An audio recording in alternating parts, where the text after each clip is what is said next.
Hello, my dear students of class 9 and 10 of Muradpur Adarsh High School. I am your Manithan Badal sir.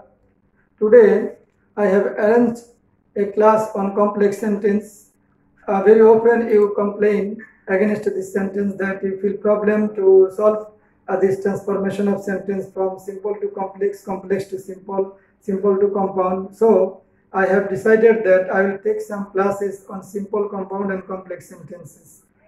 Today, I have arranged a class on complex sentence. I think if you watch this class on online, you will get highly benefit from this class. I think so. So let us go to the whiteboard now. So প্রিয় শিক্ষার্থীরা খেয়াল করো বোর্ডে এখানে complex sentence এর সংজ্ঞা দেওয়া আছে শুরুতেই যে সেন্টেন্সে একটি প্রিন্সিপাল ক্লোজ এবং এক বা একাধিক সাবঅর্ডিনেট ক্লোজ থাকে তাকে কমপ্লেক্স সেন্টেন্স বলে। আবারও আমরা একটু বিষয়টা পড়ে নেই। কমপ্লেক্স সেন্টেন্স যে সেন্টেন্সে একটি প্রিন্সিপাল ক্লোজ এবং এক বা একাধিক সাবঅর্ডিনেট ক্লোজ থাকে তাকে কমপ্লেক্স সেন্টেন্স বলে। এই দুটি ক্লোজ বাক্যাংশ নিম্নের কনজাংশন অবলিক রিলেটিভ অ্যাডভার্ব বা রিলেটিভ প্রোনাউন দ্বারা যুক্ত হয়।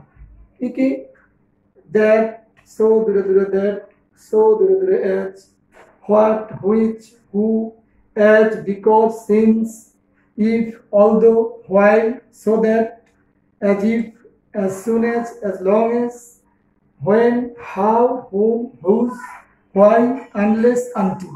এছাড়া আরো কিছু কনজাংশন থাকতে পারে। সাধারণত কমপ্লেক্স সেন্টেন্স তৈরি করার সময় তোমরা অবশ্যই এই কনজাংশনগুলোই দুইটা ক্লোজের মাঝখানে পাবে বা তোমাদেরকে বসাইতে হবে। সো প্রিয় শিক্ষার্থীরা, চলো আমরা এক্সাম্পলে চলে যাই। প্রথম উদাহরণটা আছে after going there I found him absent. সেখানে যাওয়ার পর আমি তাকে অনুপস্থিত পেলাম।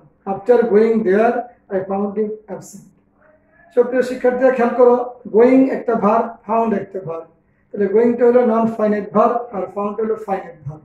এই ফাইনাইট ভার্ব কোন টেন্সে আছে, কি অবস্থায় আছে সেটা লক্ষ্য করে আমাদেরকে বাক্যটাকে পরিবর্তন করতে হবে, কমপ্লেক্স সেন্টেন্সে নিতে হবে।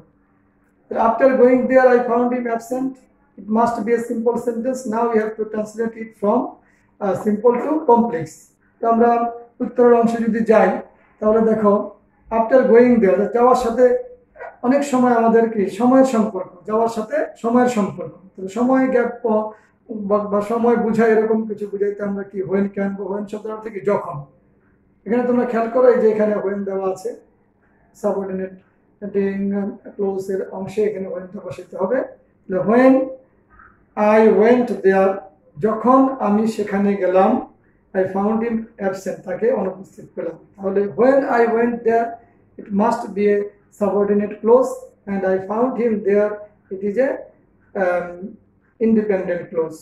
It is an independent clause, principal clause. So we can say it together that when I went there I found him absent. তাহলে এটা কি হয়ে গেল, কমপ্লেক্স সেন্টেন্স তৈরি হয়ে গেল। প্রিয় শিক্ষার্থীরা, আবার দ্বিতীয় উদাহরণটা লক্ষ্য করো। Suma was too ill to speak with us. Suma এত অসুস্থ ছিল যে সে আমাদের সাথে কথা বলতে পারলো না। তাহলে টু টু সাধারণত না অর্থে বসে, এরকম টু টু পাশাপাশি থাকলে না অর্থে বসে। Suma was too ill to speak with us, Suma এত অসুস্থ ছিল যে আমাদের সাথে কথা বলতে পারলো না। Now we have to translate this sentence into complex sentence. তাহলে আমরা ইতিমধ্যে দেখে আসছি একটা শব্দ, দ্বিতীয় শব্দটা দেখো কনজাংশনটা সো দূরে দূরে দেন। এখানে সাধারণত এর অর্থ দাঁড়ায় এত যে, এত যে। তাহলে আমরা এভাবে লিখতে পারি সুমা ওয়াজ সো ইল, এটা হলো সুমা ওয়াজ সো ইল, এটা হলো প্রিন্সিপাল ক্লোজ, এটা হলো principal clause, Suma was so ill. এবার আমরা দ্যাটটাকে নিয়ে নিলাম, that she could not speak with us. Bangla অর্থ দ্বারা প্রিয় শিক্ষার্থীরা, যে সুমা এত অসুস্থ ছিল যে সে আমাদের সাথে কথা বলতে পারলো না। সুমা এত অসুস্থ ছিল যে সে আমাদের সাথে কথা বলতে পারলো না। তাহলে এটা একটা পেলাম হলো Suma was so ill principal clause, of that she could not speak with us subordinate clause, so it must be a now complex sentence. শিক্ষার্থীরা তৃতীয় উদাহরণটা লক্ষ্য করো, we go to school to be educated, we go to school to be educated। তাহলে two B, যে এখানে B ভার্বের পূর্বে টু আছে, তাহলে এটা ইনফিনিটিভ হয়েছে, এটা it must be a simple sentence, it is a simple sentence. We go to school to be educated, আমরা শিক্ষিত হতেই স্কুলে যাই। So let us solve it. Number 3 দেখো, we go to school principal clause. এবার so that শব্দটা দেখো এখানে আছে আমাদের বোর্ডের শুরুতে, এই দেখো এদিকে আমি ইন্ডিকেটর দিয়ে দেখাচ্ছি। সো দ্যাট অর্থ কি যাহাতে বা যাতে, যাই বলো। তাহলে we go to school so that, যাতে উই ক্যান বি এডুকেটেড, আমরা শিক্ষিত হতে পারি। তাহলে we go to school, it's a principal clause here, and so that we can be educated, এই অংশটি হলো সাবঅর্ডিনেট ক্লোজ অর্থাৎ প্রিন্সিপাল ক্লোজের অধীনস্থ অংশ, বা we go to school so that we can be educated. Number 4, the man was too poor but honest. The man was poor but honest. The man was poor but honest. লোকটা ছিল গরিব কিন্তু সৎ। লোকটা ছিল গরিব কিন্তু সৎ। The man was poor but honest. লোকটা গরিব ছিল কিন্তু সৎ ছিল। তাহলে এটা হলো কি কম্পাউন্ড সেন্টেন্স। এটা কি সেন্টেন্স? Compound sentence. সুতরাং কম্পাউন্ড সেন্টেন্স আমরা যখন কমপ্লেক্স সেন্টেন্সে নিয়ে যাব কম্পাউন্ড সেন্টেন্সকে, তখন ভার্ব থাকলে অধিকাংশ ক্ষেত্রে আমরা ওয়াজ ব্যবহার করি, একটু খেয়াল রাখতে হবে আমাদের। The man was poor but he was honest বা অনেস্ট, লোকটা গরিব ছিল কিন্তু সৎ ছিল। তাহলে আমরা এইভাবে সাজিয়ে লিখবো। অলদো, দেখো অলদো কথাটা এখানে আছে বোর্ডে, তোমাদের ওয়ার্ড লিস্টে দেওয়া আছে অলদো। ইফের পরেই দেখো অলদো। অলদো শব্দের অর্থ হলো যদিও, দো বা অলদো অর্থ কি যদিও। অলদো দ্য ম্যান ওয়াজ পোর, যদিও লোকটা ছিল গরিব, হি ওয়াজ অনেস্ট, সে ছিল সৎ।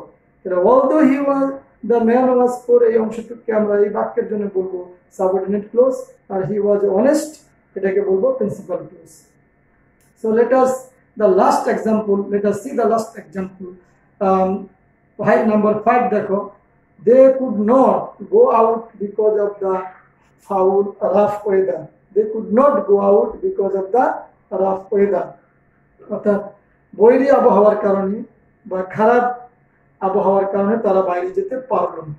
তাহলে যে বিকজ অফ প্রিপোজিশনাল ফ্রেজ দিয়ে এই বাক্যটা সিম্পল সেন্টেন্সে আছে, তখন আমাদের এটাকে কমপ্লেক্স সেন্টেন্স করতে হবে।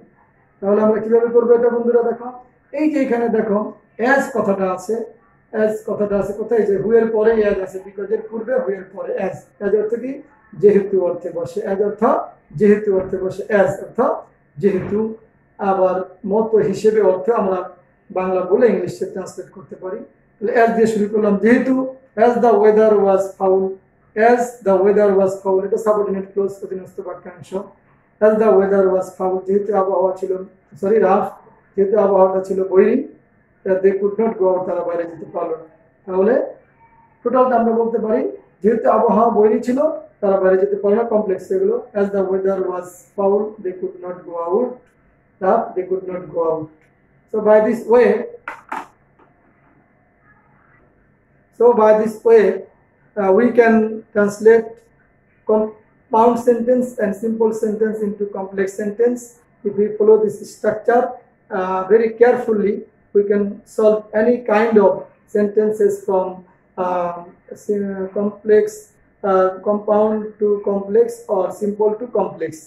I think, my dear students, you have watched this class, and if you open your textbook and grammar book, this chapter, and follow some other examples with this class, I think you will not feel any problem to solve this problem in the examination hall in transformation of sentence question. No more today. Thank you.